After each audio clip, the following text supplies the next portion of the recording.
Hello అండి, నమస్తే. నా పేరు స్వర్ణ. Welcome back to my channel Sandy Sunny vlogs. మరిన్ని మంచి అప్డేట్స్ కోసం వెంటనే సబ్స్క్రైబ్ చేసుకోండి శాండీ సన్నీ వ్లాగ్స్. రెగ్యులర్గా చేసే చికెన్ ఫ్రైకి బదులు ఇలా ఒకసారి కరివేపాకుతో చికెన్ ఫ్రై చేయండి. చాలా టేస్టీగా ఉంటుంది. టేస్టీగానే కాదు, చాలా క్విక్గా అయిపోయే రెసిపీ కూడా. బిగినర్స్ కూడా చాలా సింపుల్గా ఈజీగా తయారు చేసుకోవచ్చు. దానికోసం ముందుగా 1/2 కేజీ చికెన్ తీసుకోవాలి.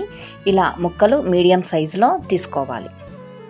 ఇప్పుడు ఇందులో కొంచెం పసుపు, ఉప్పు, కొద్దిగా ఆయిల్, కొంచెం వాటర్ వేసి ఒకసారి బాగా కలుపుకొని 3 to 4 విజిల్స్ వచ్చే వరకు ఉడికించుకోవాలి.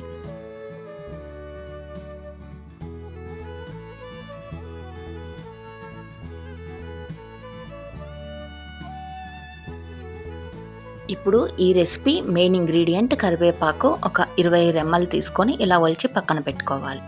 ఇప్పుడు స్టవ్ పైన కడాయి ఉంచి అందులో 4 ఇలాచి, 4 లవంగాలు, 2 దాల్చిన చెక్క, 2 టేబుల్ స్పూన్ల జీలకర్ర, 2 టేబుల్ స్పూన్ల మిరియాలు, 1 టేబుల్ స్పూన్ ధనియాలు వేసి మంటని లో ఫ్లేమ్లో ఉంచి మసాలాలన్నీ బాగా ఫ్రై అయ్యే వరకు వేయించి పక్కన ఉంచుకోవాలి. ఇంగ్రీడియంట్స్ అన్నీ డిస్క్రిప్షన్లో ఇస్తాను, చెక్అవుట్ చేయండి. ఇప్పుడు కరివేపాకులో కొద్దిగా నెయ్యి వేసి మంటని లో ఫ్లేమ్లోనే ఉంచి నిదానంగా వేయించుకోవాలి. వేయించిన మసాలాలు, కరివేపాకు చల్లారిన తర్వాత మిక్సీ జార్లోకి తీసుకొని ఫైన్ పౌడర్ చేసుకొని పక్కనుంచుకోవాలి.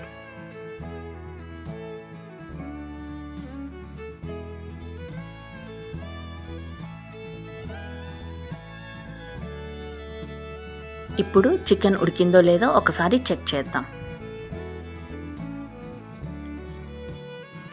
చికెన్ చాలా పర్ఫెక్ట్గా ఉడికిందండి. ఇలా ఉడికించి పక్కన ఉంచుకోవాలి. ఇప్పుడు చికెన్ పీసెస్ అన్నీ సపరేట్గా ఒక ప్లేట్లోకి తీసుకోవాలి.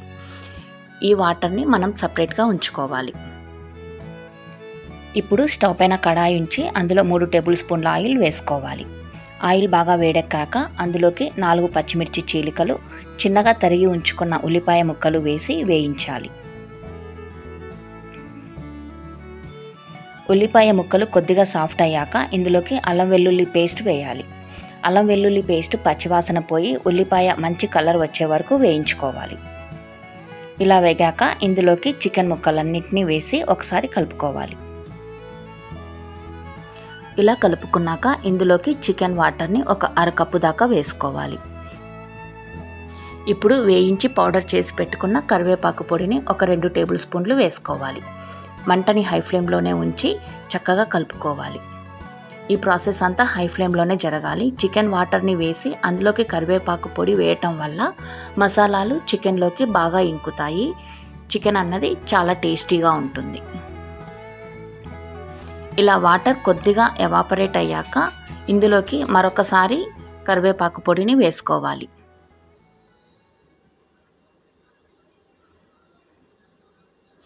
ఇలా చికెన్ ఫ్రై అయ్యే లోపల కరివేపాకు పొడిని ఒక 2-3 బ్యాచ్లుగా వేసుకోవాలి.